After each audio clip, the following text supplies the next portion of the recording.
వాళ్ళ పైసలైతే వాళ్ళకు ఇయ్యకుంటా ఎందుకు గింత నిర్లక్ష్యం జేస్తున్నారు అని అడిగిందిలా హైకోర్టు. ఇక జూన్ 10వ తేదీ లోపైతే బెనిఫిట్స్ రాలేని ఒక రిటైర్డ్ ఉద్యోగి గూడా ఉండగూడదు.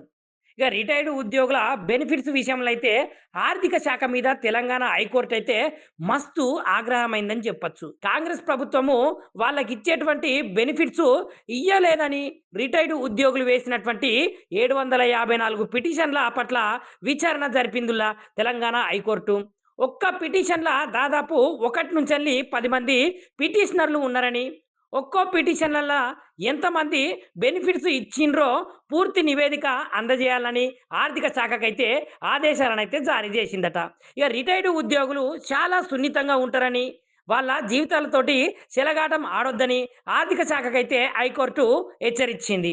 ఇక జూన్ 10 తేదీకి కేసు వాయిదా వేసుకుంటా, ఆ లోపు పూర్తి నివేదిక ఇయ్యాలని, తదుపరి విచారణ లోపైతే ఒక్క పిటిషనర్ గూడా బెనిఫిట్స్ రాలేదని చెప్పకూడదని ఆదేశాలనైతే జారీ చేసింది తెలంగాణ హైకోర్టు.